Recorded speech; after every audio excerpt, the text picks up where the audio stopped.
ดังวันตาติสไรเจ้าดังพุทธคุณสดใสบ่เศร้าธรรมะแบบเบ้าดีงาม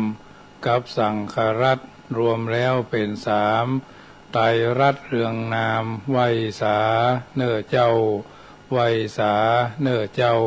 10 นิ้วกราบแนบใต้ไวยสาปารมีธรรมในครูบาอาจารย์พระมหาเถรานุเถระท่านเจ้าคณะพระสังฆาธิการทุกรูปทุกตนขอความสุขความสวัสดีในธรรมะแห่งองค์สมเด็จพระสัมมาสัมพุทธเจ้าจงมีแก่บรรดาสาธุชนท่านผู้ฟังทุกท่านที่ได้มีโอกาสเปิดวิทยุรับฟังรายการเสียงธรรมะก่อนรับตาหรือเสียงธรรมก่อนรับตาตั้งสถานีวิทยุเพื่อการศึกษาพระพุทธศาสนาและวัฒนธรรม FM ความถี่ 104.50 เมกะเฮิรตซ์วัดฝ่ายหินตำบลสุเทพอำเภอเมืองจังหวัดเชียงใหม่เมตตาในหลวงพ่อท่านพระครูสมุวิสุวัตรวรคิโจ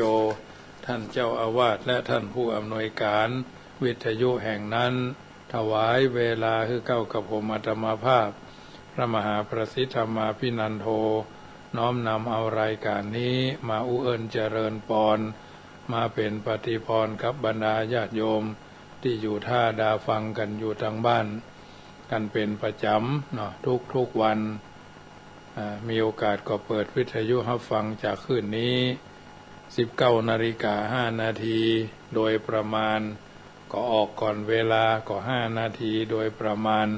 ทั้งนี้ทั้งนั้นก็ถือว่ารายการเสียงธรรมก่อนรับตาเป็นอาหารใจส่วนหนึ่งนำมาอุเอิญเจริญปอนกับบรรดาญาติโยมที่อยู่ท่าดาฟังกันเป็นประจำ 84,000 พระธรรมขันธ์ก็รังสรรค์เลือกสรรเอาสิ่งที่เป็นมังคละกับตัวกับตนเฮาท่านทั้งหลายเป็นลำดับไปฉะนั้นวันนี้รายการนี้เป็นรายการสดที่บรรดาญาติโยมอยู่ทางบ้านหลายคืนที่ผ่านมาก็อาจจะไปได้จัดรายการโดยตรงอาจจะเป็นเทปห้องเนาะเพราะว่ามีศาสนกิจหลายที่หลายทางหลายแห่งหลายหนวัดในละปูนก็มีวัดตงหมื่นน้อยวันนี้ก็ได้มีโอกาสไปวัดสันสลีตำบลสันพระเนตรในการสมโภชสัญญบัตรพัดยศถวายมุทิตาสักการะหลวงพ่อท่านพระครูวินัยสารโสภิตท่านเจ้าอาวาสท่านเจ้าคณะตำบลสันพระเนตรสันทรายน้อยเนาะอันนี้ก็เป็นพระมหาเถระผู้มากด้วย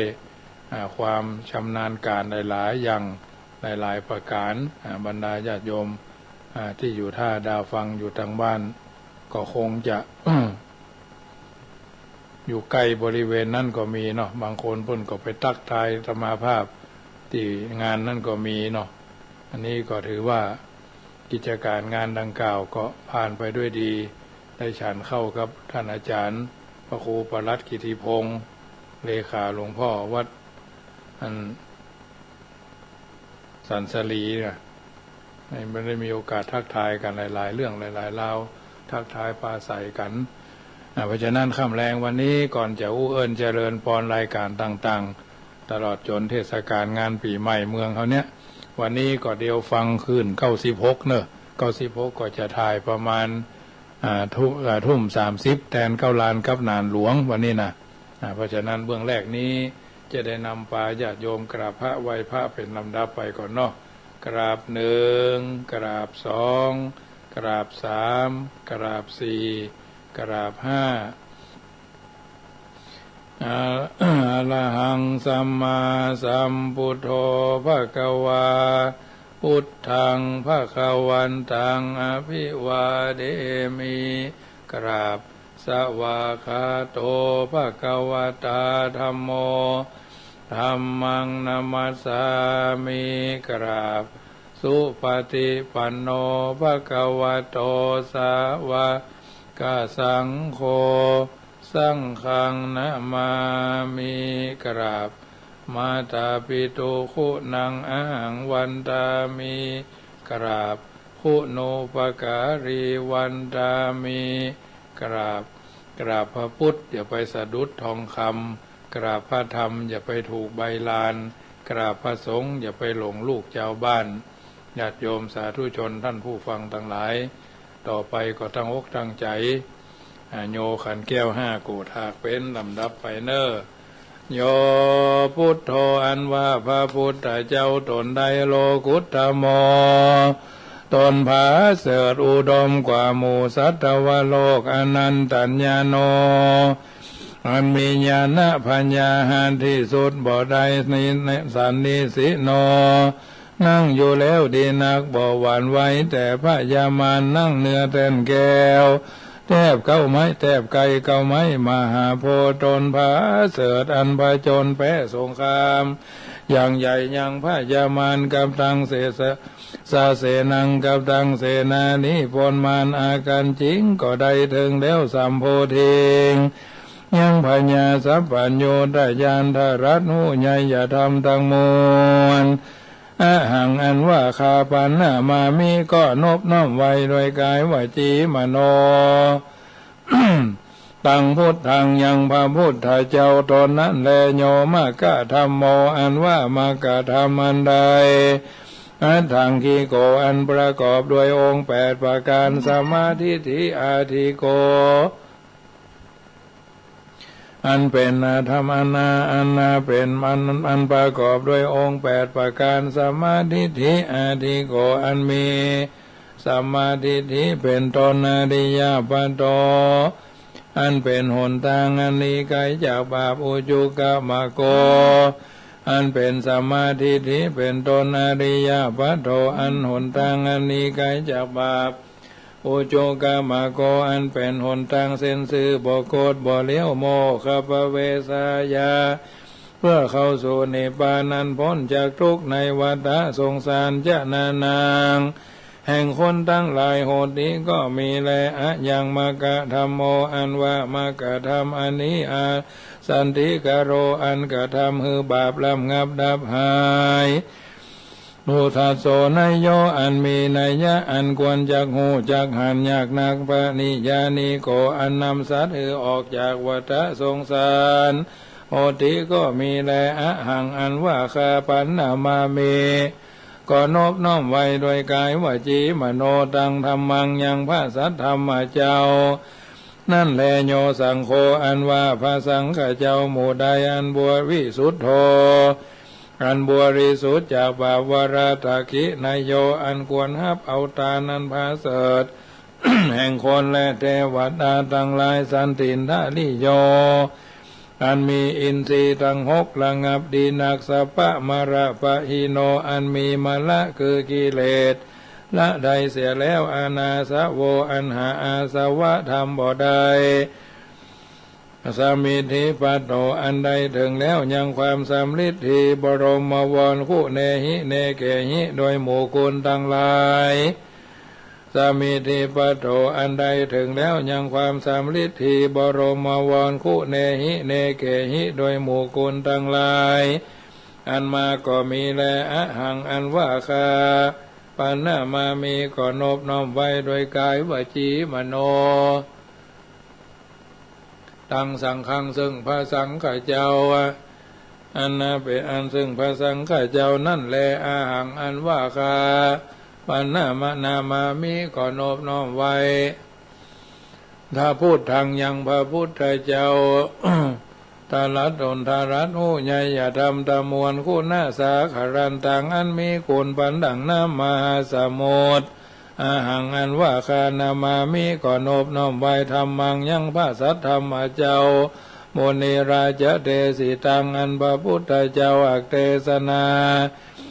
หังอันว่าคานามามิก็นบน้อมไว้สังฆังซึ่งพระสังฆเจ้าโมนี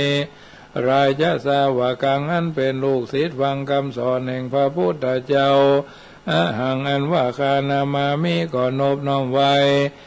กรรมฐานะทายากาจะหลียังครูบาอาจารย์เจ้าอันเป็นกรรมฐานะทายากา นิพพานามากูเทสกังอันสำแดงของแห่งนิพพาน พุทธปูจาอันว่าขีญาอันใดปูจายังพระพุทธเจ้ามหาเตจามีแต่จะอนุภาวะอันมากธรรมะปูจาอันว่าขีญาอันใดปูจายังอาพระสาวธรรมเจ้ามหาปัญญามีปัญญาอันมากสังฆปูจาอันว่าขีญาอันใดปูจายังพระสังฆเจ้ามหาโภคามีโภคาสัมปติเข้าของอันมากก็มีแลมะยังอันว่าภูคาทั้งหลายมะยังอันว่าภูคาทั้งหลายละพระมหาเสขอจงจะได้ขีญาอันหันยังพระพุทธเจ้าเปตยะพุทธสะยังพระพุทธเจ้าตนชื่อเมตยะอันคนและเทวดาทั้งหลายหาปูจาพุทโธอันว่าพระพุทธเจ้าเมตยะตนนาทรัตหูใหญ่ยธรรมทั้งมวลคุณาสาปุเทวะปูจิโตอันคนอันนาคนและเทวดาทั้งหลายหาปูจาอนุปัจจโตบอกเกิดมาเตือนญาวะตราบใดมะยังอันว่าภูคาทั้งหลายสังสารันโตปิแม่นตวนเตียวไปมาคือตายแล้วเกิดเอากำเนิดหลายทีในวัฏสงสารจะนานังแห่งคนทั้งหลายสังสารันโตปิแม่นตวนเตียวไปมาคือตายแล้วเกิดเอากำเนิดหลายทีสังสารันโตมิแม่นตวนเตียวไปมาในวัฏสงสารมะคะมามหาเสขอจงจะได้ขีญาอันหันยังพระพุทธเจ้าตนถือเมตยะอันมาจักมาเป็นพระพุทธเจ้าไปนาสังสารันโตแม่นตวนเตียวไปมาคือตายแล้วเกิดเอากำเนิดหลายทีในวัฏสงสารแห่งคนทั้งหลายก็จงจะได้คือว่าขออย่าได้เกิดอาภัยในอบายทุกขติคือนรกเป็นเปรตเป็นสัตว์เดรัจฉานตราบใดด้วยกรรมอันใดปูจาการวะโดยรูปโดยเทียนเข้าตอกดอกไม้อันนี้เธอจงเป็นปัจจัยค้ำชูใดนิพพานโหตุจงมีโนแก่ผู้ฆ่าทั้งหลายเที่ยงแท้แด่เธอนะโมตัสสะภะคะวะโตอะระหะโตสัมมาสัมพุทธัสสะนะโมตัสสะภะคะวะโตอะระหะโตสัมมาสัมพุทธัสสะนะโมตัสสะภะคะวะโตอะระหะโตสัมมาสัมพุทธัสสะพุทธังสรณังกัจฉามิธัมมังสรณังกัจฉามิสังฆังสรณังกัจฉามิทุติยัมปิพุทธังสรณังกัจฉามิทุติยัมปิธัมมังสรณังกัจฉามิทุติยัมปิสังฆังสรณังกัจฉามิตติยัมปิพุทธังสรณังกัจฉามิตติยัมปิธัมมังสรณังกัจฉามิตติยัมปิสังฆังสารนังกัจจามิสารณะกามนังพุทโธสัพพัญญูตญาโนธัมโมโรกุตโรนาวะสังโฆมะคะภรโทจะอิเจตังรัตนะตยังเอตัสสะอนุภาเวนะสัพพะอันตรายโยวินาสันตุโนนะโมเมสัพพะทิปิโสภะคะวะอะระหังสัมมาสัมพุทโธวิชาจารณะสัมปันโนสุขโตโรกาวิทูอนุตตโรปุริสาธัมมสารถิสัทธาเอวมนุสสานังพุทโธภะคะวะติสวากาโตภะคะวะตาธัมโมสันทิติโกอาการิโกเอหิปัสสิโกโอปนายิโกปัจจตังเว ติทัพโพวินโยหิติสุปฏิปันโนภะคะวะโตสาวกสังโฆอุจุปฏิปันโนภะคะวะโตสาวกสังโฆญาญาปฏิปันโนภะคะวะโตสาวกสังโฆสามิจิปฏิปันโนภะคะวะโตสาวกสังโฆยติทังจัตตาลีปุริสายุคานิอัฏฐา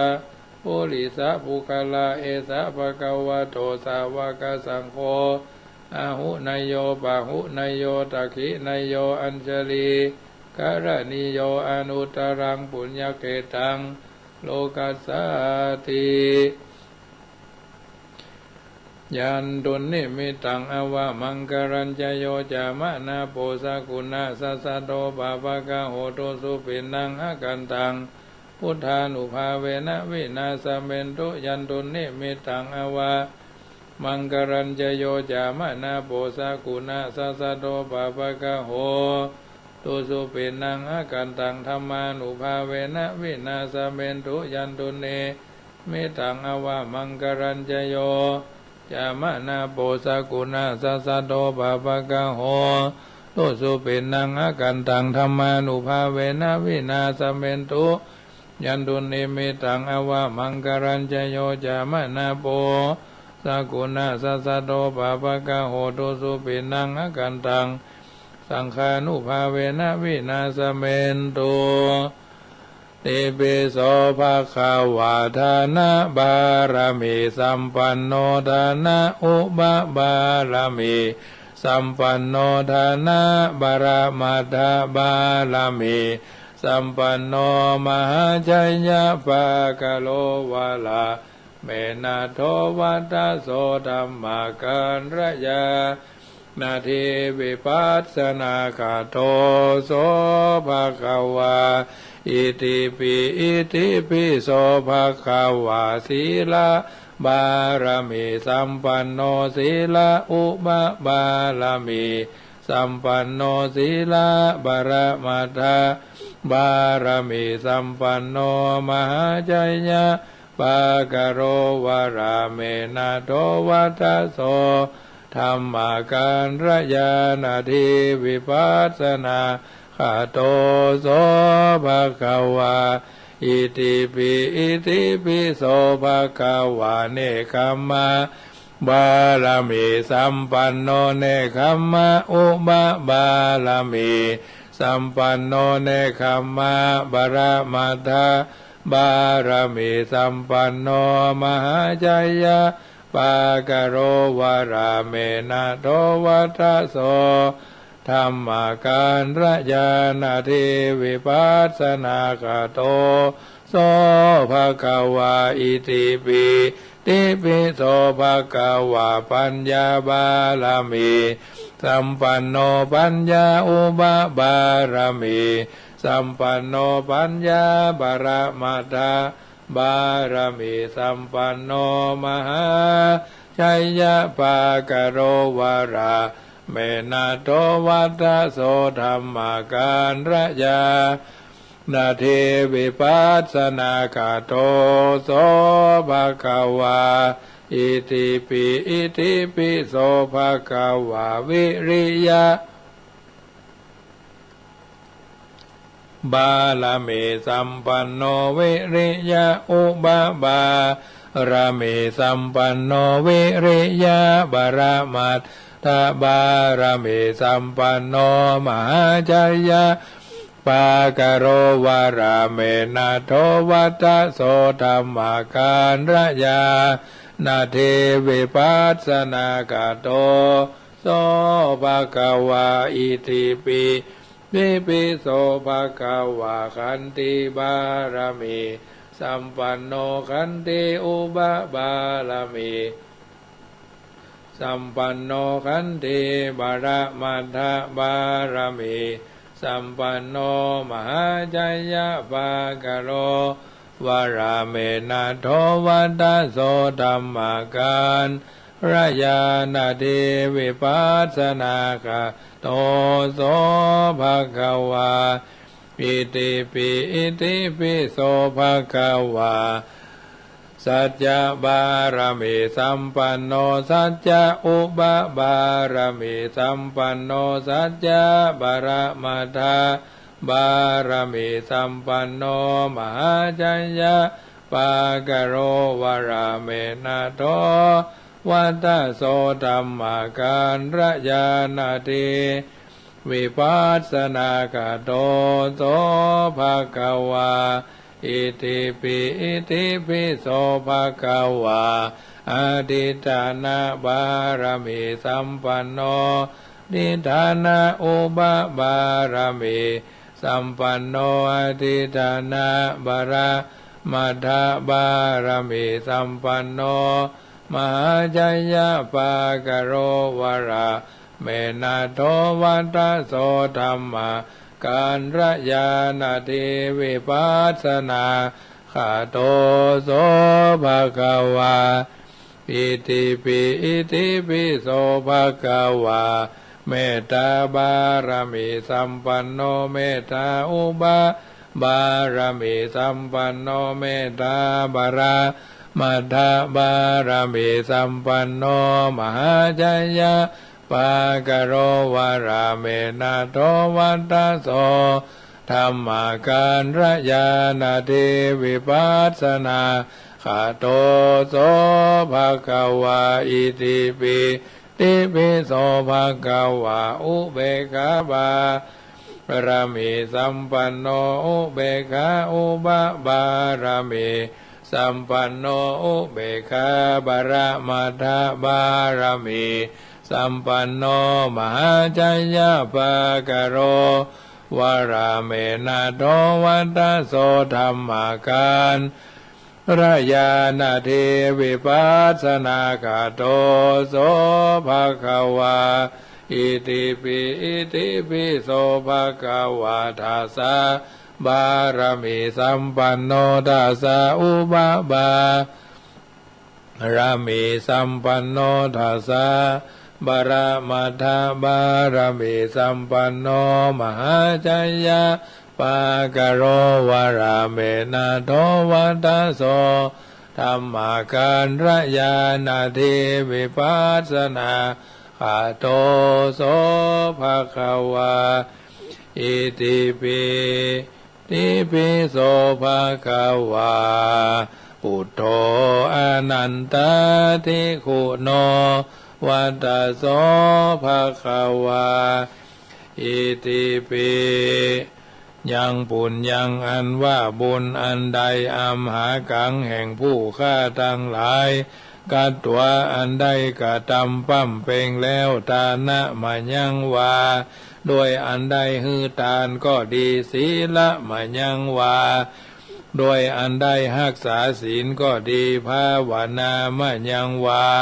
ด้วยอันใดจำเริญภาวนาก็ดีนิพพานปัจจโยขอจงให้เป็นปัจจัยกัมจูผู้ฆ่าทั้งหลายพันได้ไปฮอดเวียงแก้วยอดนิพพานอาสวะขยังอันเสี่ยงไปแห่งกิเลสธรรมทั้งหลายโอนตุจงมีโนแก่ผู้ฆ่าทั้งหลายนิจจังเตียงแต่แดดเตอเอาละท่านสาธุชนท่านผู้ฟังทั้งหลายวันนี้รายการเสียงธรรมก่อนรับตาก็มาพบปะกับบรรดาญาติโยมหลังจากที่หายไปหลายคืนเนาะพอติดศาสนกิจตั้งแต่วันที่7ก็ไปวัดป่ารัชดารามตำบลนครเจดีย์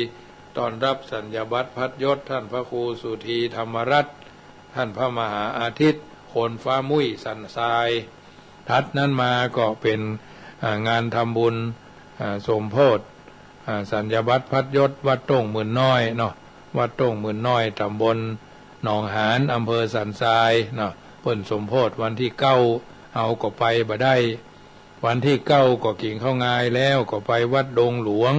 ตำบลวังผางอำเภอเวียงหนองล่องสมโพธิท่านพระครูสุตตะกันรยานกิจวันที่9ก็มีงานประชุมเพลิงศพโยมแม่คำปันแสงพึ่งอายุ91 ปีนางวิ่งเนาะหลังจากท่านก็ปิกไปบ้านพ่อครูสุเทียนบ้านดงหลวงแถมพดไปบ้านวังมุ่นแถมพอไปฮับเอารายการที่เพิ่นทำบุญถวายโรงเย็นคนละน้อย2น้อยทัดนั่นมาก็ปิกมาบ้านแม่โยมแม่พิสมัยรินสินจ้อยเพิ่นก็ปูชาเตียนแถมปูชาไม้คำสลีแถมหอมก้าวไฟมาแถม500 บาทสาธุสาธุเนอะทัดนั้นมาก็วันนี้ก็ไปร่วมงานสมโพธิสัญญบัตรพัดยศหลวงพ่อท่านพระครูวินัยสารโสภิตเจ้าวาดวัดสันสลีตำบลเจ้าคณะตำบลสันทรายน้อยตำบลสันทรายน้อยอำเภอสันทรายเนาะมีท่านพระครูปลัดกิติพงศ์ เป็นผู้ประสานงานญาติโยมสาธุชนทั้งหลายก็ถือว่าเป็นกิจกรรมที่ไปมาหาสู่ขึ้นสู่โรงหา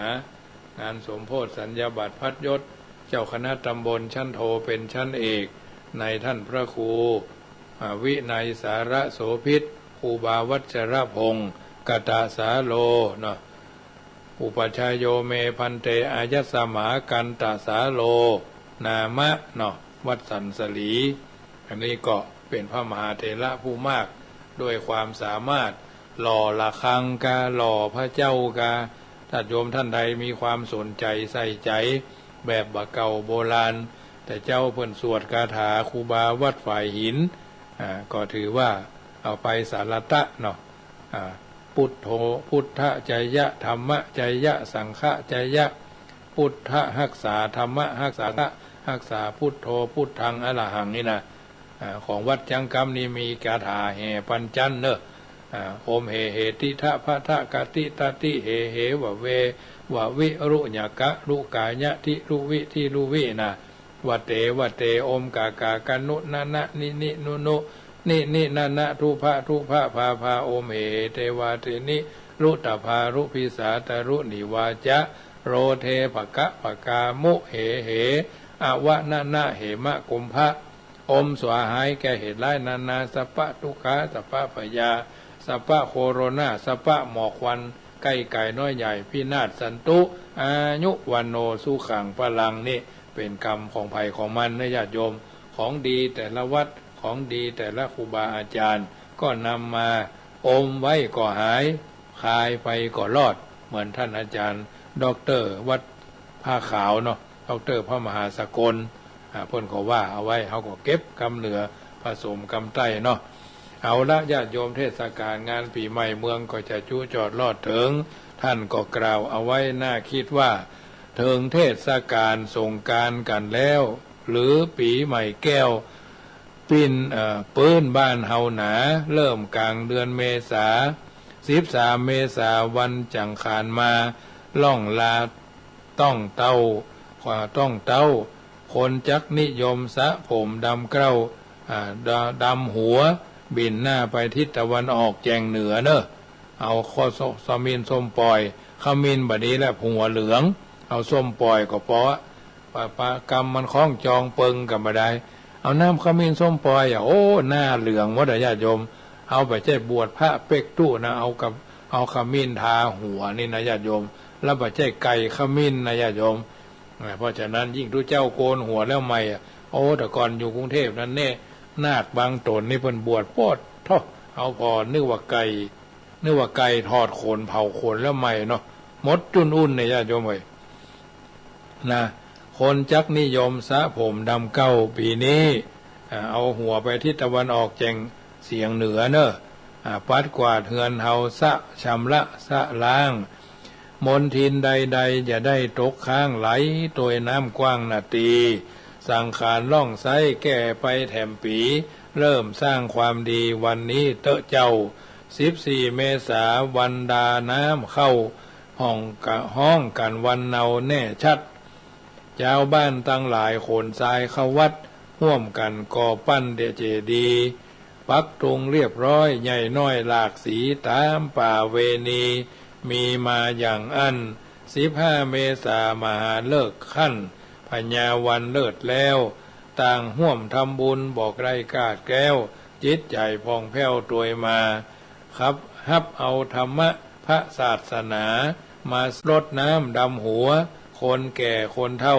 ผู้ใหญ่ที่เฮาเคารพธูปเทียนบุภานำมาพร้อมครบน้ำอบน้ำแป้งเตรียมมาปลดปล่อยชีวิตหมู่นกปูป๋าแอวขอขะมาพี่น้องเจ้าบ้าน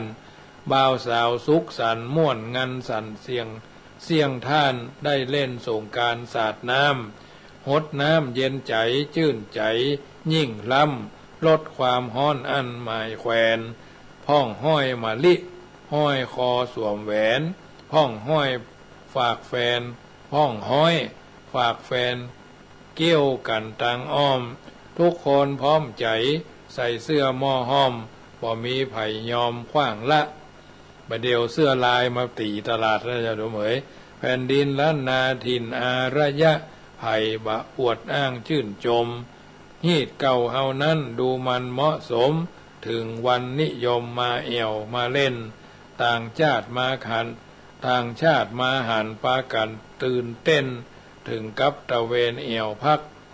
เฮาควรภูมิใจได้อนุรักษ์พิทักษ์กู้บ้านธานีสืบทอดเอาไว้อย่าได้พระหนีตามป่าเวณีศักดิ์ศรีคู่บ้านวัฒนธรรมงดงามกู้ท่านของบะเก่าโบราณสืบไว้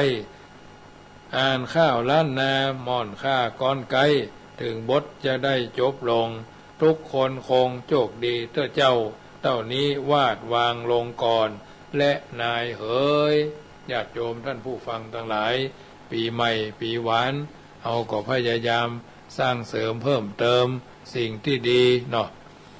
วันพวกนี้อาตมาภาพก็จะได้ใส่บาตรพระเจ้าประสงค์ที่เพิ่นเดินทางมาจากวัดพระพุทธบาทตากผ้าภาคฤดูร้อนเพราะฉะนั้นอานิสงส์การทำบุญตักบาตรญาติโยมเพิ่นว่าเอาไว้ว่า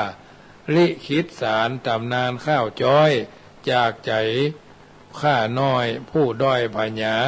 เล่าสู่กันฟังพี่น้องวงศาตามที่ฟังมาจากคนแก่คนเฒ่าจักหันว่าดีบ่มีหมองเศร้าก็เลยจำเอาสืบไว้แล้วเลี้ยงเป็นกรรมลำนำข้าวใจนำข้าวใจเต้าที่นึกได้มาหอมเจ้าของเรื่องนี้เป็นคนชื่อถนอมเปิ้นก็ตึงยอมเล่าสู่เจ้าบ้านตอนเป็นเด็กขายายว่าแก่ด้านเรื่องกินเรื่องตาลบอกกึดเอาแต่แอวกันตึงวันบึดประพฤตินอกถ้อยเหลือกรรม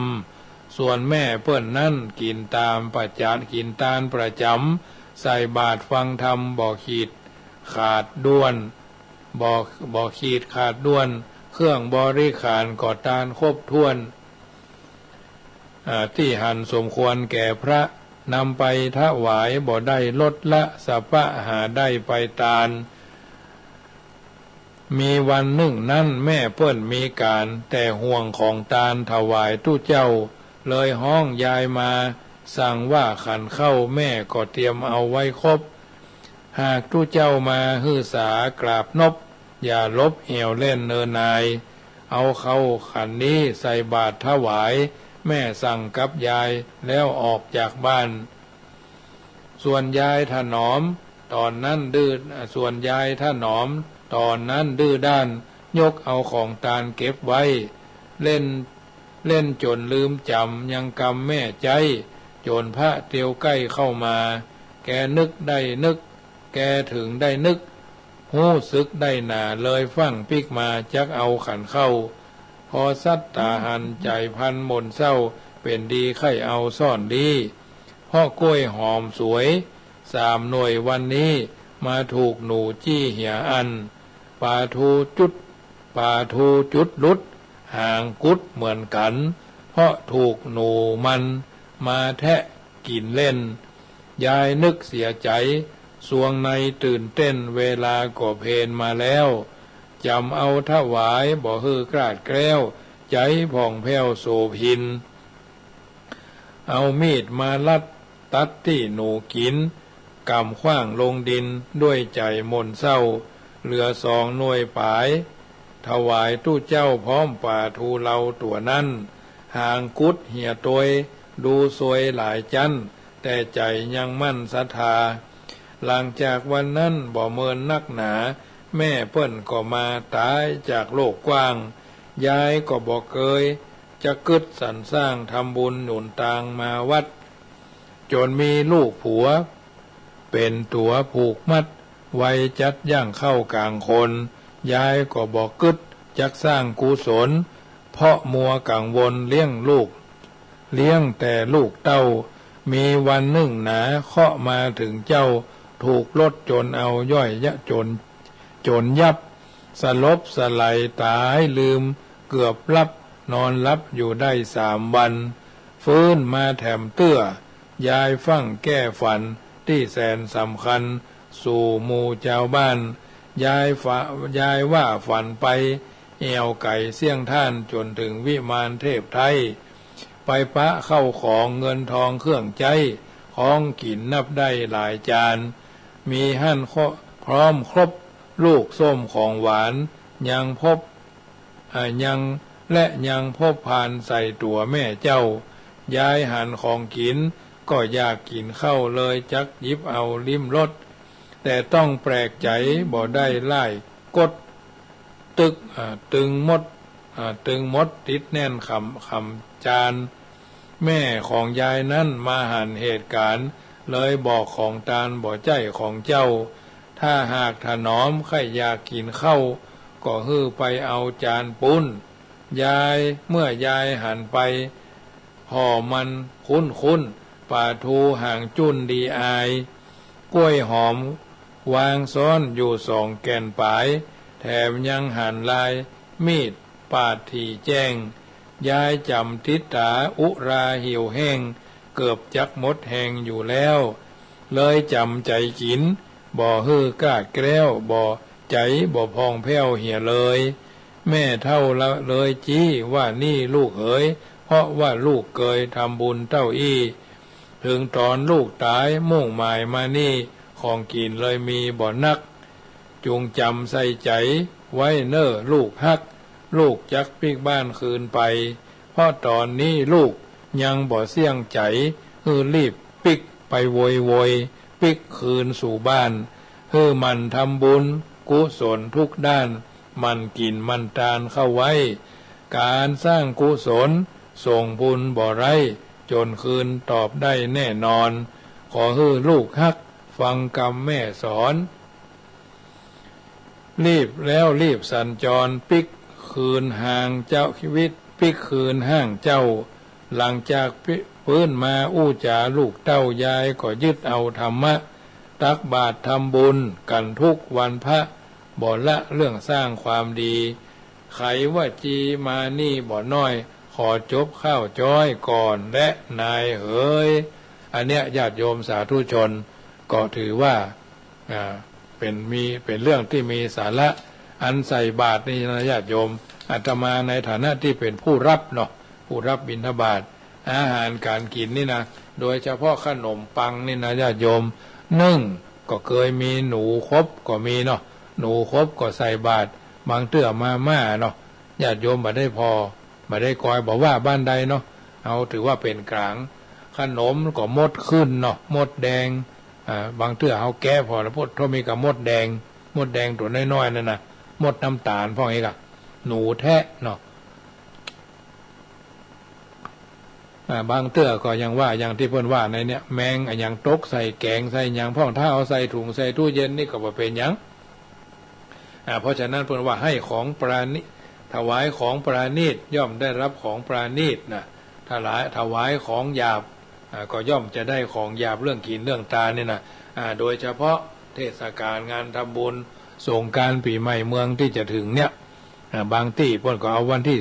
13บางที่เพิ่นก็เอาวันที่14สาขาล่องฟังหลวงพ่อวัดวังสิงห์คำก็เอาตามหลวงพ่อวัดสิงห์คำก็ดีเนาะถ้าตามอาตมาภาพนี่แล้วแต่ท้องถิ่นสำหรับที่วัดจังกำนี่เอาวันที่13ญาติโยมเดี๋ยวนี้อาตมาภาพก็แปลงเสวียนไว้เรียบร้อยใส่ทรายเนาะเพราะมีโยมถวายทรายมา1 ลำต้องการทรายแหม2 ลำเนาะลำละ 1,800 บาทไทยมีปัจจัยพอจะเจือจุนอุดหนุนพอจะได้มีการต่อเติมกุฏิเนาะต้องการทราย3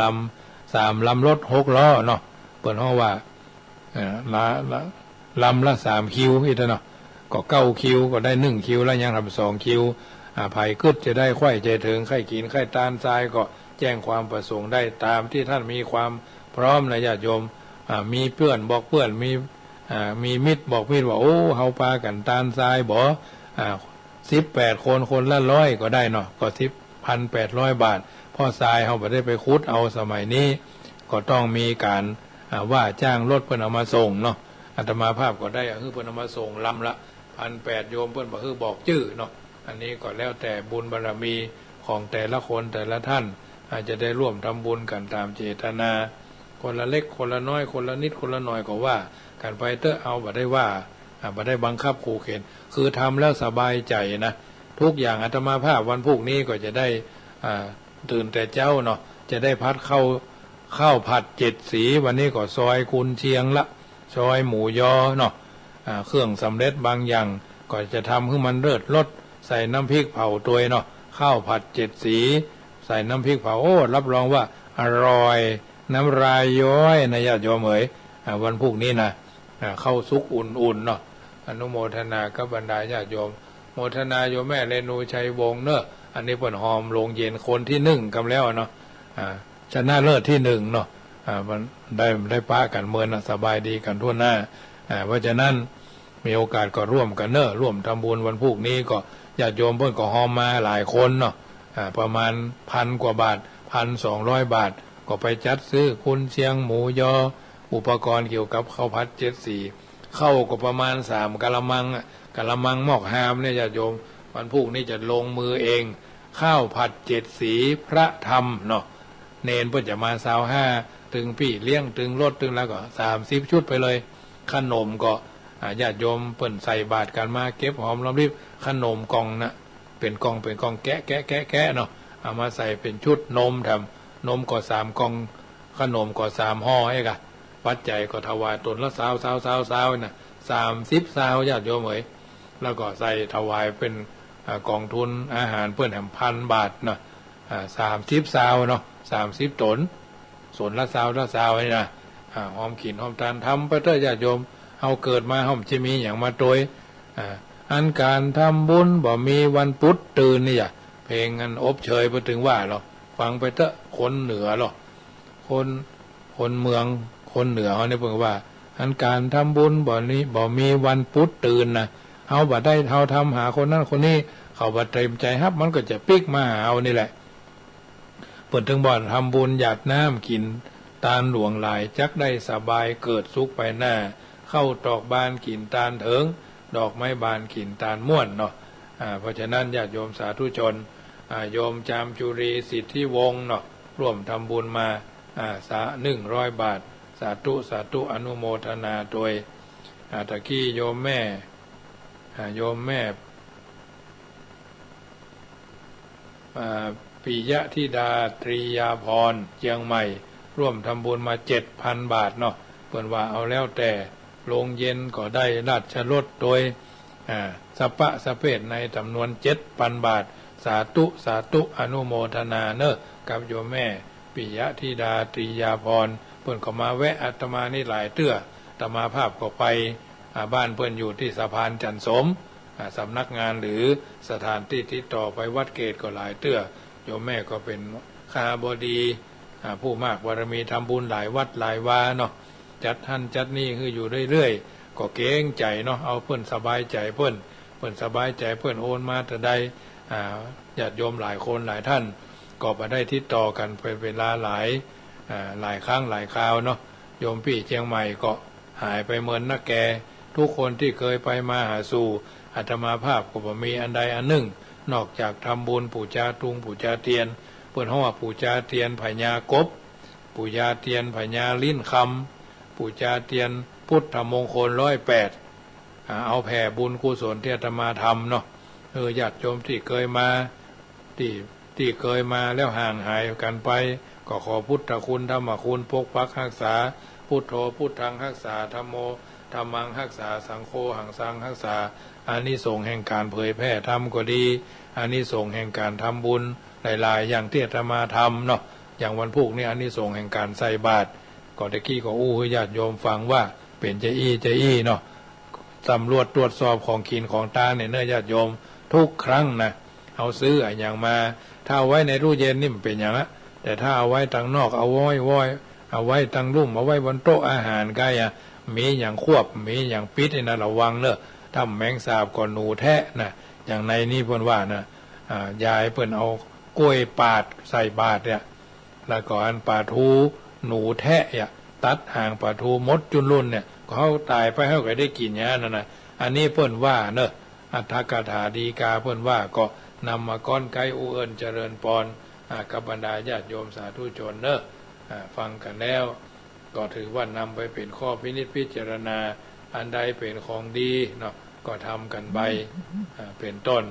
ทำให้มากคือความดีมีให้มากคือน้ำใจให้มากคืออภัยลืมให้ได้คือความแค้นจำให้แม่นคือคุณคนถือให้ทนคือสัจจะนะญาติโยมเพิ่นว่าอย่าไปอู้ว่าบ่มีเงินเหมือนกับทราบแจ้งตัวเก่าว่าบ่มีเงินจนติดปากเอาอู้อย่าไปอู้ว่าบ่ไหวตื่นเจ้ามาคืออวยพรกับตัวเองว่าเฮาเก่งเฮาแน่เฮามีความสามารถเราต้องทำสำเร็จนี่นะเราเข้มแข็งเรามีเงินและเรารวยนะทุกเจ้าตื่นขึ้นมาเฮาต้องคิดเสมอว่าเวลาเฮามีจำกัดเฮามีเวลาเหลือแค่วันนี้ถ้าเสียเวลาเกลียดโกรธแค้นไผอย่าเสียเวลาไปกับความเศร้าอย่าเสียเวลาไปกับความทุกข์อย่าเสียเวลาไปกับอดีตที่ผ่านไปแล้วอย่าเสียเวลากึดกังวลกับอนาคตอย่าเสียเวลาไปกับสิ่งที่บ่มีสาระประโยชน์แท้ที่จริงชีวิตของคนเฮามีความสุขอยู่กับปัจจุบันวันนี้บัดเดี๋ยวนี้ก็จะอยู่ดีมีสุขกันทั่วหน้าฉะนั้นญาติโยมสาธุชนท่านผู้ฟังทั้งหลายรายการเสียงธรรมะก่อนรับตาประจำเมื่อค่ำยามแรงของวันนี้นำเอาอรรถสาระสิ่งละอันพละน้อยเก็ดเล็กเก็ดน้อยนำมาเป็นปฏิพรกับบรรดาญาติโยมสาธุชนที่ฟังอยู่ทางบ้านเป็นอาหารใจกับทุกคนเกิดมาในโลกนี้ย่อมมีความฝันและก็ย่อมมีความหวังเหมือนกันหมดทุกคนเกิดมามีสมบัติในชีวิตเพิ่นบอกว่าเกิดมาบนกองดินหากินบนกองงานสุขสำราญบนกองเงินกำลังเดินไปสู่กองปอนแล้วจักนอนบนกองไฟสุดท้ายก็เหลือไว้แต่กองกระดูกนะเกิดมาบนกองดินหากินบนกองงานสุขสำราญบนกองเงินกำลังเดินไปสู่กองปอนแล้วจักนอนบนกองไฟสุดท้ายก็เหลือไว้แต่กองกระดูกเหมือนกันทุกคนทุกท่านแหละบ่มีไผที่จะหลีกหนีบ่มีไผที่จะหลีกพ้นสิ่งต่างๆเหล่านี้ไปได้เลยวันนี้ก็วันพุธเพราะสิ่งต่างๆเหล่านี้เอาท่านทั้งหลายกรรมมุนาวัตติโลโกอย่างสัตว์โลกย่อมเป็นไปตามกรรมดีก็ไปสู่ที่ดีกรรมบดีก็ไปสู่ที่บดีตามที่เฮาได้กระทำบำเพ็ญให้เป็นไปสิ่งละอันพันละน้อยที่เฮาอยู่ในสังคมบางอย่างอาจจะต้องใช้เวลาบางอย่างก็จะต้องใช้ความอดทนข้ามพ้นล่วงพ้นกับสิ่งบดีบางงามด้วยประการละทั้งปวงเกิดมานึ่งเตื้อก็ตายนึ่งผลนั่นนะเพราะฉะนั้นรายการเสียงธรรมะก่อนรับตาก็มาถึงช่วงสุดท้ายหน้าที่การงานความรับผิดชอบที่เฮามีเฮาเป็นก็พยายามสร้างสิ่งที่ดีที่งามเกิดกับตัวกับตนเฮาทุกวันเฮาก็จะได้มีความสุขกายสบายใจเปิ่นจึงบอกเอาไว้เป็นข้อพินิจพิจารณาว่าก่อนจะทำสิ่งใดใจต้องคิดถูกหรือผิดทำอย่างนี้ดีหรือไม่ถ้าเห็นว่าไม่ดีมีโทษภัยต้องหาทางทำใหม่ทำให้ดีเรื่องแรงยนต์แรงกลแรงกงจักรทั้งแรงช้างแรงยักษ์แรงนักหนาแรงอื่นดื่นดาดไปทั่วโลกาก็ไม่แข็งแรงกล้าแก่งกล้ากว่าแรงกำเสาหิน8 ศอกตอกเป็นหลักถูกเขาผลักบ่อยเข้าเสายังไหวใจของคนปนตัณหาอยู่ร่ำไปจักมีใครใจแข็งกว่าหินปูนเมื่อน้ำขึ้นจงรีบตักอย่าพักผ่อนจงเร่งรีบคอนใส่ลงในโอ่งไหเมื่อน้ำขึ้นไม่รีบตักจะหนักใจเมื่อน้ำไหลลงหมดจะอดโซฮับสายก่อนเนาะเจริญพรแม่ศรีนวลฟังกันรายการจะฟังกันอยู่เนาะเจ้าฮ้อนก็แม่แตงเปิ่นเตรียมงานที่วัดสวนดอกฮะ12แล้วกับ12ก็ได้ไปฮ้อนเนาะโอ้อุ่นลงอุ่นลงเนี่ยมันเลยเนี่ยทั้งหลังเปิดพัดลมทั้งหน้าอุ่นทั้งหลังนี่ เจ้าเจ้าโมทนาก็แม่เนอเจ้าสาธุสาธุแฟนครับอันเก้าลานเนาะเพื่อนนั้นโทรมาก่อนพอดีเก้าลานเพื่อนจัดรายการเพื่อนนั้นไปจัดสถานที่ที่อันพวกอันวัดสวนดอกก็เลยท่านมหานิมนต์จัดรายการแทนเจ้าเนื้อพอดีเขาก็เชื่อมสัญญาณติดนี่พอดีเลยก็เลยกันนะเพราะฉะนั้นญาติโยมสาธุชนขอบุญกุศลกับบุญกุศลบ่ได้ลบลี้จักห่มพกเก้าทุกคนเป็นเกินกายฟ้ามหากุศลเป็นสะเภายนต์ขี่ข้ามน้ำกว้างบุญกินบุญตาลที่เฮาได้สร้างเป็นบุญเป็นตุงนำตางจ้องจักบ่ฮื้อตกจมแดนอัตคัดที่พระพุทธเจ้าบ่ไปจะเป็นเข้าทิพน้ำทิพปัจจัยติดตามตัวเฮาไปชาตินี้ชาติหน้ารัตนัตยานุภาเวนะรัตนัตยเตจะสาสัทธาโสถีพระวันตุโวพุทโธบังซ้ายธัมโมบังขวาสังโฆบังกายาอะระหังบังเกสาอะระหังพุทโธนะโมพุทธายะอายุวันโนสุขังปะลังขอเจริญพร